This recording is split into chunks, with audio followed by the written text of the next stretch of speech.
ipaglaban mo ang pulang tali. Ipaglaban mo ang pulang tali. Ano ba meron doon sa pulang tali? O dito sa English, sa Bible, nabasa natin, scarlet cord. Tama ba ako? O rope. Mga kapatid, maraming uri ng pagbabago ang nangyayari sa mundo natin, sa kapaligiran. For example, dito sa Bible, particularly dito sa text sa pinagkuhanan message na to, nagkaroon ng pagbabago sa leadership. From Moses, then naging si Joshua. Ang sabi ng iba o marami, ang pinaka-consistent ay ang pagbabago o change. Parating merong pagbabago. Walang problema. Kung ang pagbabago ay maganda, tanggapin mo yan. Ipaglaban mo yan. Gawin mo yan. Pero kung merong pagbabago at masama, lalo kung labag ito sa salita ng Diyos, huwag mong tanggapin. Can we say amen? Can we say praise the Lord? Maraming tao ngayon, mapatid, gustong baguhin ang mga batas sa bawat bansa. Kung magandang pagbabago, tanggapin. Pero kung labag sa salita ng Diyos, huwag nating suportahan. Lalo tayo, mga taong may takot sa ating Panginoon. Yes, we need changes. Lalo kung ito ay patungo sa kabutihan. Handa nating talikdan at baguhin ang mga bagay na maging hadlang para sa personal growth mo. Maging hadlang para gumanda ang pamilya nyo. Gumanda ang relationship within the family. Maging hadlang para masira ang relationship nyo with God. Yes, we need changes indeed. Mga kapatid, dito sa istoryang ito na mababasa natin sa chapter 1, chapter 2, itong mga first pages ng Biblia sa book of Joshua, nagkaroon na nga ng pagbabago sa leadership. At si Joshua, nung nakita niya rin ang kababalaghan ng ating nagawa ng Panginoon, ay lumago ang kanyang panampalataya. Naging obedient siya kay Moses. Kaya dumating ang time na kinakailangan mawala na si Moses sa picture. Wala nang pwedeng pumalit kay Moses, liban kay Joshua. Why? Because at his early age, young age, ipinakita niya na siya ang tao na gusto, kapatid, gumawa ng mga bagay for God's glory. Hindi siya natatakot, kapatid. And so, pumasok siya sa picture. Napakalaki po ang responsibility na linipat kay Joshua. Dahil kinakailangan i-claim na ng Israelite ang pangako ng Diyos na lupa. At sa pagtanggap ng pangako ng Diyos, merong labanan, merong pagtutunggali. Hindi mo pwedeng tanggapin na ito na hindi mo handang ipaglaban ang magandang bagay. Minsan merong mag-iiwanan o merong magse-separate. Minsan kapag merong kang tatalikuran para hindi ka ma-default o dili kaya hindi mawala ang pangako ng Diyos. And so, kinakailangan, kapatid, pumasok na sila sa lupang pangako. Pero may malaking hadlang. Always, ang kaaway ay maglalagay ng hadlang sa pagbabagong buhay ng isang tao. At ang hadlang na ito ay hindi maliit na hadlang. Sapagkat isang malaking bayan na ang kanyang pader ay pwedeng magtabi ang 3 karwahe. As scholars describe it, mataas na at malapad pa. So, papaano nila lulupigin ang bayan to sa ganung uri ng pader pa lamang? And so, nagpadala ng spies si Joshua. Inalam nila ang kahinaan at lakas ng bansang Jericho. Subalit, while they were spying the city, natunugan ito ng hari, natunugan ito ng mga kawal. Agad-agad nila pinahanap ang mga espiyang ito. It so happened, itong mga espiya ito ay napadaan sa harap ng bahay ni Rahab. Sino po si Rahab? Alam niyo ba, si Rahab, kapatid, ay isang napakasamang babae.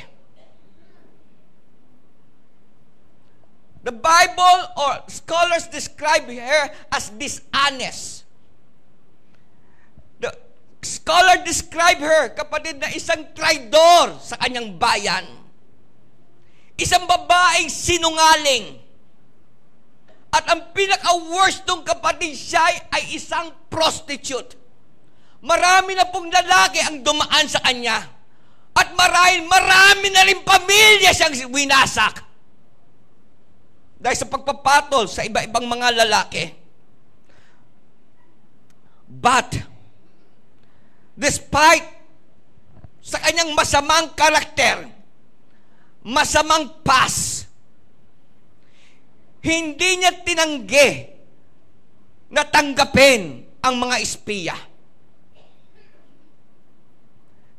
So, pinapasok niya sa bahay.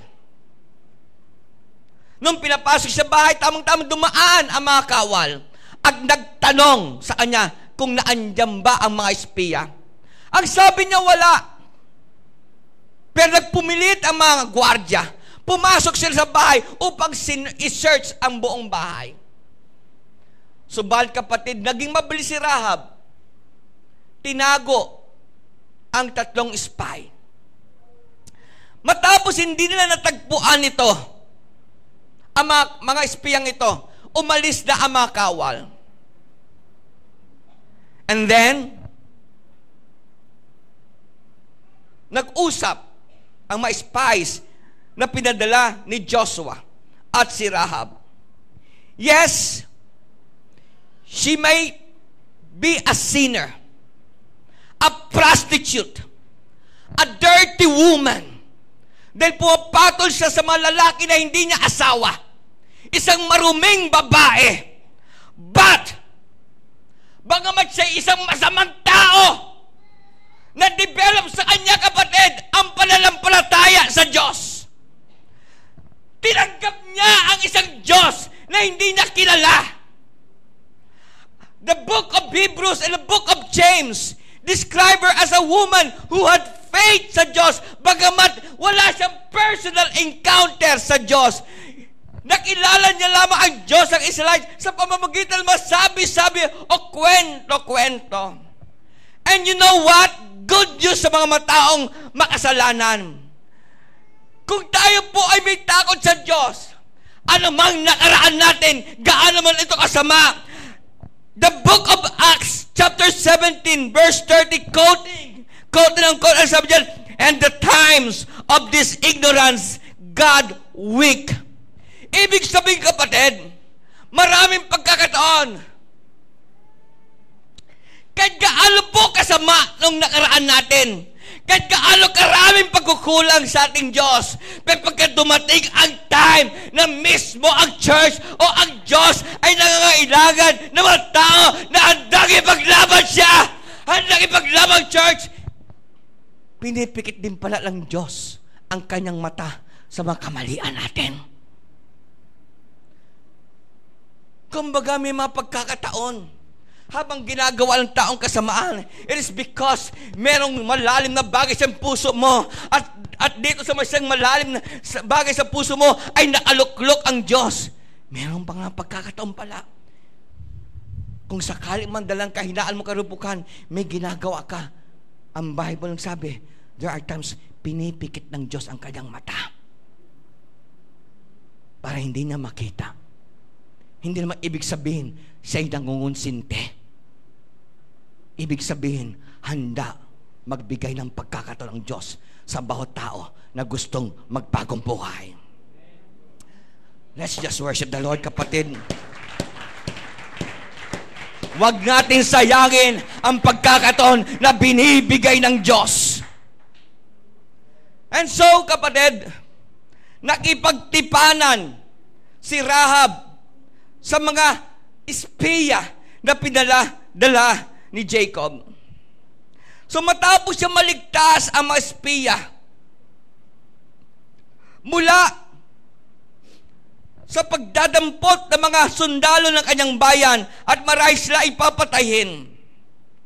Ang sabi ni Rahab sa Joshua chapter 2, verse 9 and 11, I know that the Lord hath given you the land, and that your terror is fallen upon us, and that all the inhabitants of the land faint because of you. For the Lord your God, He is God in heaven above and in earth beneath.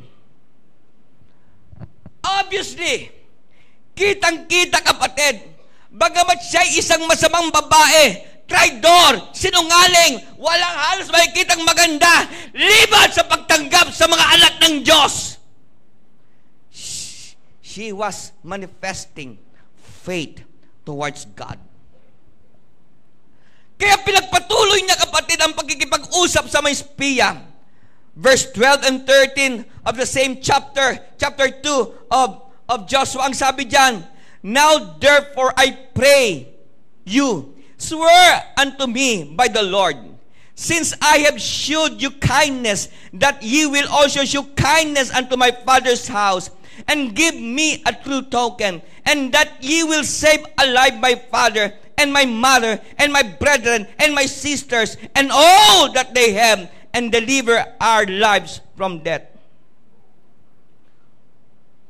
So matapos siya gumawa ng kabutihan sa mga spies, humihingi siya ng pabor. Ang sabi niya, pagka kayo dumating na at lusubin ng bayan, huwag niyo akong kalilimutan. Pati na ang aking magulang at mga kapatid. Please turn your face or your head around. Nandiyan ba ang magulang mo? Nandiyan ba ang kapatid mo? Nandiyan ang asawa mo? Ang sabi ni Rahab, Lord, huwag mong kalilimutan ang magulang ko. Huwag mong kalilimutan ang mga kapatid ko. Huwag mong kalilimutan ang pamilya mo. Pamilya ko. Iligtas mo kami mula sa kamatayan. Mga kapatid, ang ating Pangdiyos, hindi siya tumitingin sa mga panglabas na anyo mo.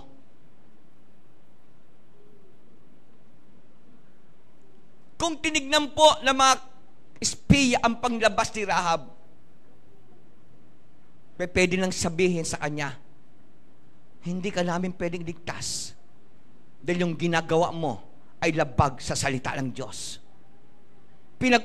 Inuutusan nga kami na ang mga taong gumagawa ng gantong uri ng karumihan ay dapat patayin sa pamamagitan ng pagbabato. Mga kapatid, yes, yan po ang batas ng Diyos. Yan pong isang aspeto ng Diyos. He judge. At ang kanyang judgment ay matuwid. Pero salamat sa ating Panginoon, may isang part din ng Diyos na handa rin magpatawad. The book of Samuel, chapter 16, verse 7, ang sabi diyan, Lord does not see as men sees. For man looks at the outward appearance, but the Lord looks at the heart. Kung sa maliit na organ niya sa loob mo, ay merong isang Diyos na kinikilala. At ang tubok ng puso mo ay towards God. Yes, you might have failures. Yes, you might have a bad past. Pero tandaan mo, for all those reasons, God was manifested in flesh and gave His life for us. Nung tayo'y makasalanan pa, minahal tayo ng Diyos. Huwag natin sayangin ang pag-ibig ng ating Panginoon. And so, Ang sabi ng mga kawal, katulad po ng nabasa natin o sinabi po ng espiya, itong pulang taling ito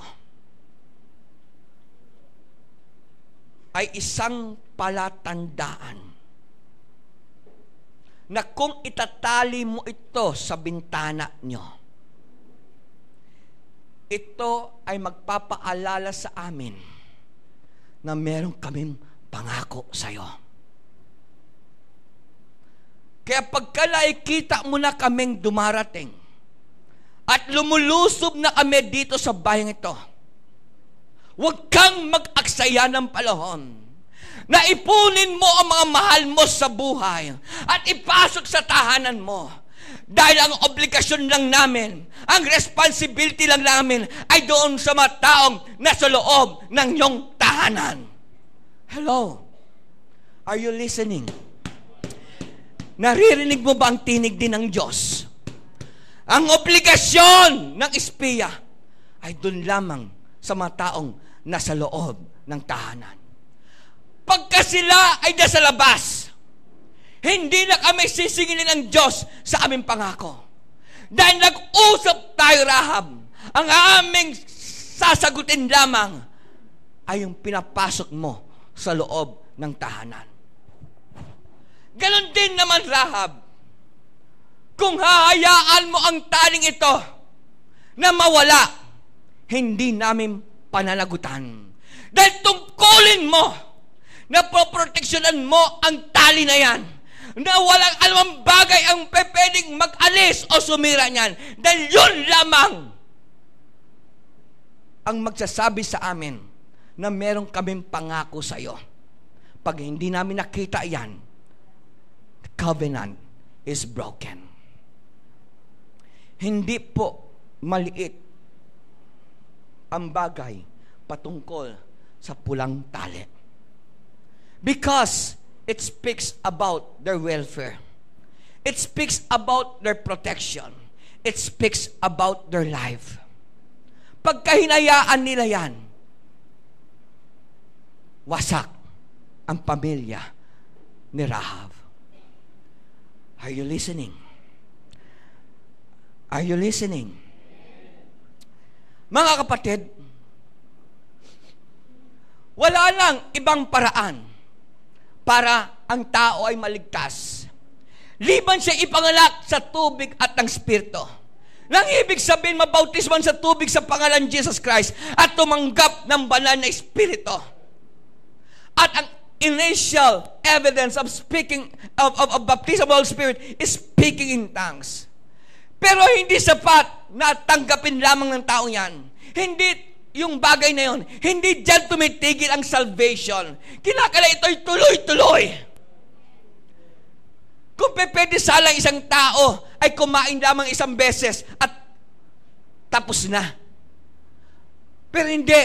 Araw-araw kumakain tayo ng 5 o 3 hanggang 5 beses. Ang iba ay maaaring higit pa sa 5. At dahil kinakailangan kumain ng maraming beses isang araw, you have to work for it. Magsusunog ka ng kilay, magpapawis ka, magpapagod ka. Why? Dahil ang tao kinakailangan araw-araw kakain 3 hanggang 5 beses. Tama po ba? Ganon din po sa kaligtasan. Hindi sapat na tumanggap ka ng Holy Ghost o mabaptize sa tubig, okay ka na at wala ka nang ginagawin. Ang sabi ni Pablo, kapatid, work out your salvation in fear and trembling. You need to maintain your relationship with God. You need to fight for your relationship with God. Dahil merong kaaway at marami siyang galamay na gusto nitong sirain ang relationship mo sa Diyos. Mga kapatid, ang tao ay kinakailangan mamuhay na may kabanalan. Ang tao ay dapat huwag kakaligtaan ang bawat pagtitipon. Ang tao ay dapat palagi ang magbabasa ng Bible. Maging bahagi ito ng araw-araw na gawain mo. And we have to pray. Because the only way to talk to God is only through prayers. Kasama din dyan ang fasting. Kasama rin dyan ang pagbabayad ng tithes at pagbibigay ng offering at pagsa-soul win. Dahil ang Biblia nagsabi, kung walang bunga, puputulin. These are things that you have to do. You have to apply in your lives. Hindi mo pwedeng iwaglit yan. Ito po ay ang pulang tali sa buhay mo. And it means so many things. Sa Book of Acts, ang sabi po dyan, malampalataya lang tayo sa Diyos. Tayo at ang ating pamilya ay maliligtas. Kung totoong nagmamahal ka sa pamilya mo, lalo dapat obligado ka na ipaglaban mo ang kaligtasan mo. Liban na lang kung wala kang pagmamalasakit sa pamilya mo. Then, huwag mong kampanan ang tungkulin mo bilang anak ng Diyos. Pero kung meron kang responsibility, meron kang pagmamalasakit sa kapatid mo, sa magulang mo, lalo kapatid, kung meron lang napipinsala sa pamilya mo, lalo ka dapat maging masigasig na ipaglaban mo ang kaligtasan. Come on, church.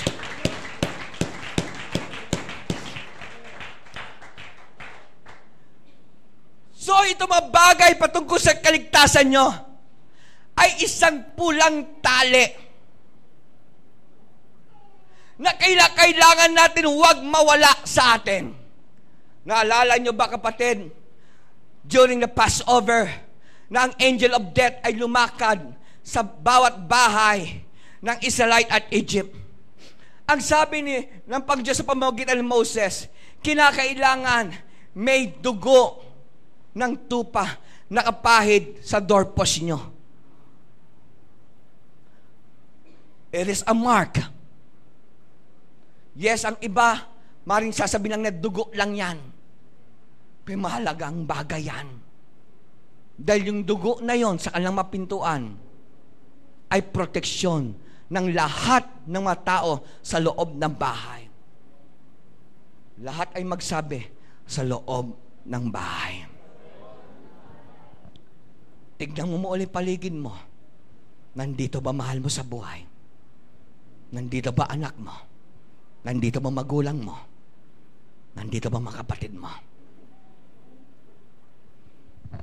So dumaan ang anghel ng kabatayan. Sa bawat tahanan na merong dugong nakapahid sa pintuan, wala pong namatay doon na panganay na anak. Pero sa lugar ng mga tahanan na walang dugo, lahat ng mga panganay na anak sa bawat tahanan ay patay.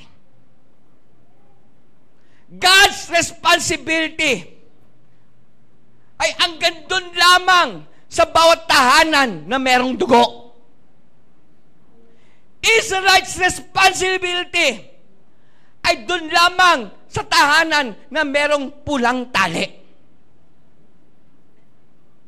Isang araw, lahat tayo, kasama ng mga nauna sa atin na namatay na, ay haharap sa paghatol. Wala pong makakatakas dyan. At sa paghatol na yan, ay bubuksan ng Diyos ang records natin, plus ang salita ng Diyos. Pag wala siya nakitang palatandaan na meron pulang tali nakatali sa atin, wala po siyang obligasyon na ibigay sa iyo o tuparin niya ang kanyang pangako.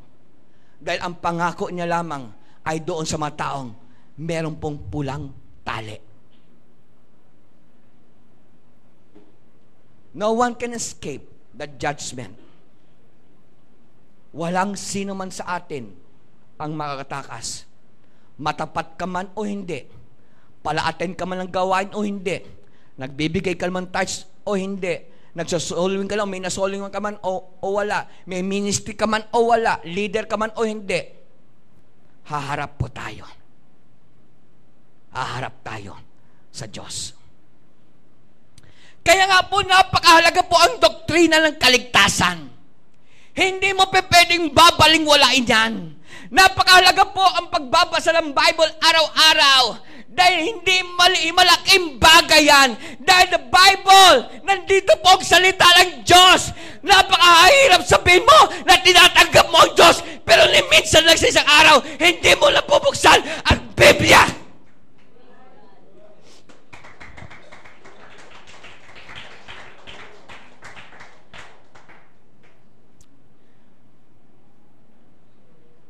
ipaglaban mo ang pulang tali. Ipaglaban mo ang pulang tali. Not only for you,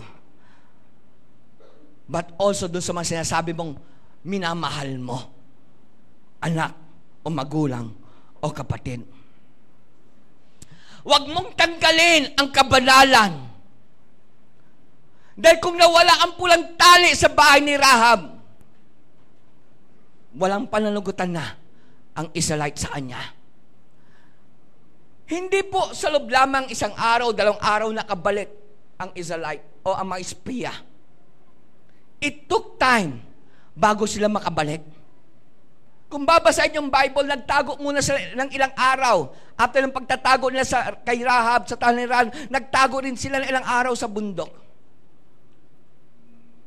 Then after that, lumakbay sila patungo naman sa lugar nila Joshua to report. Yung nakita nila, plus yung kasunduan nila kay Rahab. At inaprubahan ni Joshua yung kasunduan nila Rahab. Plus, ang pag-travel ng Israel patungong Jericho. Plus, yung 7 beses sila umikot sa bayan. How many times? 7 days. 7 times.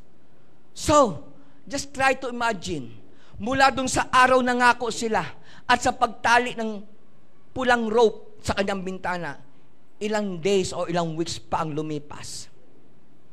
Maaring merong bata, maaring merong matanda na waglit sa kanyang isipan ng kahalaga ng red rope o pulang tali. Kaya ako'y malaki ang aking paniniwala. Araw-araw, pagka umuuwi si Rahab, tinitignan niya, nandiyan pa ba yung tali? Hello? Hello? Tinacheck niya parate. Inaalam niya kung nakakabit pa rin ang tali. Dahil hindi niya alam kung kailan darating ang mga Israelite. Hindi sinabi ng espiya, sa ganitong araw ay babalik kami. Same thing with Jesus Christ. Hindi natin alam anong araw siya babalik, pero alam natin, babalik siya. We cannot relax. Hindi natin pwedeng sabihin, okay, holiness, wala ka muna itong linggong ito. O tithes, wala ka muna itong buwan na to, o 3 buwan, o 5 buwan, o 1 taon. Next year na. Hindi natin pwedeng sabihin yan. O pagbabasa ng Bible, bukas ka na, pagod ako, inaanto ako, magde-deliver pa ako, o magtatrabaho pa ako. Hindi pwede. Amen? O prayer, inaantok na ako, bukas ako mananalangin. Hindi pwede. Dahil hindi natin alam kung kailan babalik si Jesus Christ. Amen? Hindi rin pwede, o sa isang Wednesday na, o sa Friday lo atin, at Sunday sa isa-isa sana. Babawi na lang ako sa Kanya, Lord. O Lord, babawi ako sa iyo. Hindi pwede. Bakit? Hindi natin alam kung kailan siya babalik. Kaya ako, malalim ang aking paniwala na araw-araw tinitignan ni Rahab kung everything is well sa kanyang bahay. Tinitignan niya kung walang bata ang nag-alis. Tinitignan niya kung hindi inalis ito ng kanyang nanay, kapatid o sino man. Dahil ang red rope speaks about salvation. Ang red rope o ang pulong tali speaks about their safety and welfare. Pag nawala yan, buong pamilya ang masisira.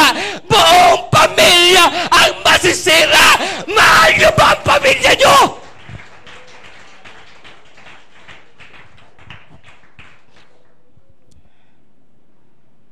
Kapatid, hindi rin natin pwedeng sabihin, sa 1 taon na lang ako magba-Bible study.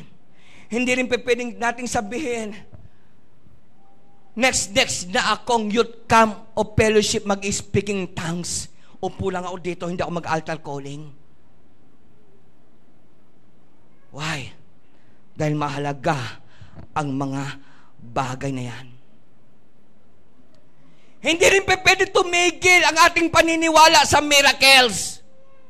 Dahil kakibat ng mga tao na merong pananampalataya ay ang mga tanda at mga kababalaghan ay susunod sa kanila. Always believe in miracles. Always believe in healing. Always believe on what God has spoken through prophets at nakasulat dito sa Biblia. Dahil kasama yan sa pulang tali na dapat natin ipaglaban. Ang babae ay manatiling babae at kumilos babae. Ang mga lalaki ay manatiling lalaki at kumilos lalaki at hindi babae. Hello? Hello? Come on. Come on. Huwag niyong aalisin ang pulang tali. Ipaglaban niyo yan. Sa bawat relasyon, sa bawat samahan, pamilya, trabaho, school, plano, always put God center. Place Him at the center ng pamilya mo.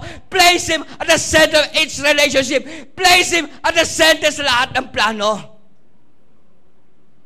Sa bawat relasyon, sa bawat plano na magpa-prosper, except God builds that city, ang tao build it in vain. I hope sa tagal natin sa Panginoon Diyos, natuto na tayo. You cannot fight God. You cannot keep in attending church pero hindi ka sumusunod sa Kanya. Walang kabuluhan yan. Walang kabuluhan ang pag-attend mo ng gawain ng Pangdiyos. Can we say amen?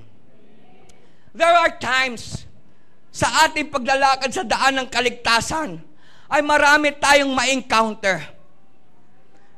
And we must learn from all those experiences. May mga pagkakataon, maaring ang Diyos ang nag-design na ikaw ay ma-offend sa pamilya mo. Ikaw ma-offend sa kapatid mo. Ikaw ma-offend sa magulang mo. Ikaw ay ma-offend o matisod sa anak mo. Ikaw ay ma-offend sa leaders. Ikaw ma-offend sa church. Ikaw ay ma-offend sa pastor. Come on, somebody. May mga tao, kaya sila'y nagsasamba sa Diyos dahil magaganda ang relasyon nila sa mga tao o maganda ang pagkikitungo ng tao sa'yo. Ayaw ng Diyos na nagsasamba ka lang sa Kanya o nagmamahal ka sa Kanya dahil may mga tao nagmamahal sa'yo. Kami mga pagkakataon, katitisuran mo ang church, katitisuran mo ang pastor, katitisuran mo ang elders, katitisuran mo mga magulang mo, mga kapatid mo, mga anak. Dahil nais ang Diyos. Pagka ikaw lalapit sa Kanya, lumalapit ka sa Kanya, hindi sa mga taong umaayon sa gusto mo o sinasang-ayunan ka o kinukonsinti ka. Nais ng Diyos. Mamahalin mo siya, una. At dahil sa pag-ibig mo sa Kanya, mamahalin mo ang tao kahit sila ay nakakatisod sa'yo. Come on, somebody. Matuto tayo! Huwag tayo, kapatid, magpadaya sa kaaway. Can you say praise the Lord? Can you say hallelujah? You can't have everything. You either choose heaven or you either choose earth. You can have both best mula langit at lupa. Okay, sana kung mga bagay tinatanggap mo sa lupa ay hindi labag sa salita ng Diyos. You cannot compromise. Hindi ka pwede makipagsayaw sa sanglibutan. Take off ang mga bagay na sisira sa pulang tali o kaligtasan sa buhay mo. Huwag mong sasabihin na patuloy ka naninigarilyo ay papasok ka sa langit. Huwag mong sabihin patuloy ka nag-a-addict ay nagsusugal ay papasok ka sa langit. Huwag mo sabihin patuloy ka umuwi sa isang tahanan na mayroong pangangalunya nangyayari o nakikisama ka sa isang tao na hindi mo asawa ay papasok ka sa langit. Don't let things destroy that pulang tali niyan. Dahil yun na lamang ang magbibigay kayo sa inyo ng kaligtasan. Come on. Wake up. Gising.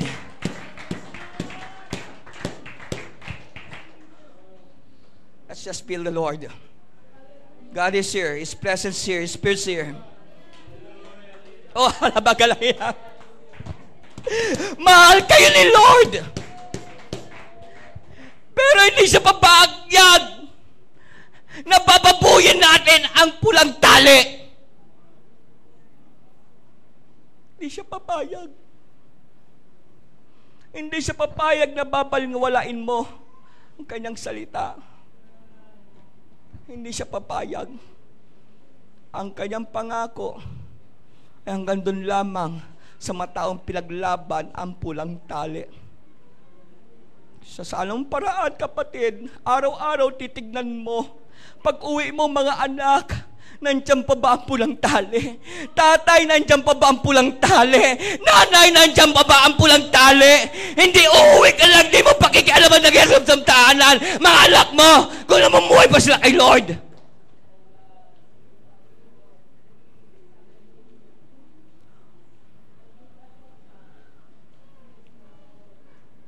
Future natin, future niyong nakataya.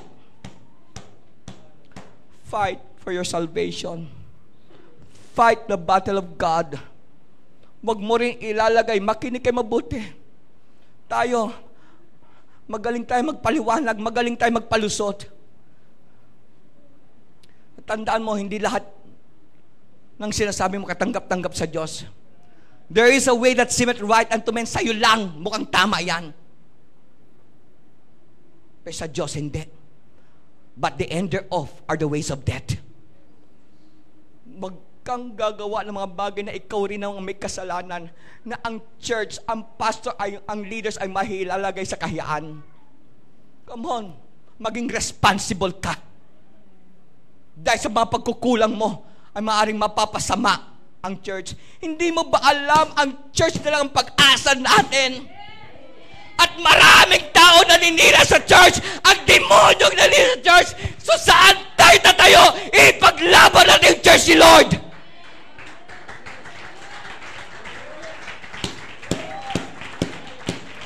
At hindi tayo magkukos na tayo ay pipintasan.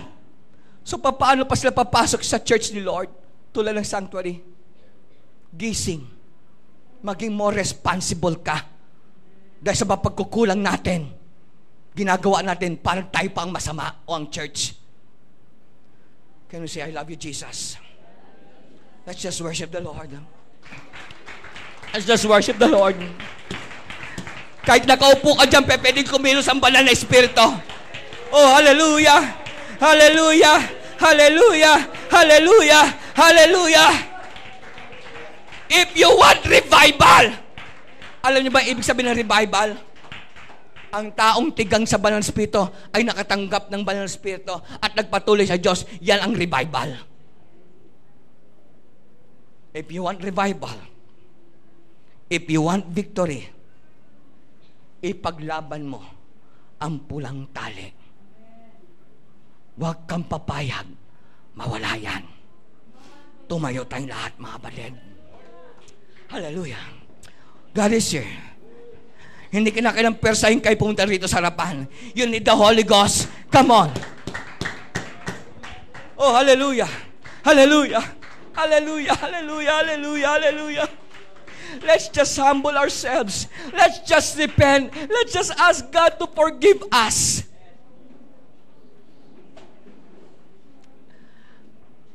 Yes. Yes. Yes. Yes. Yes. Talk to God.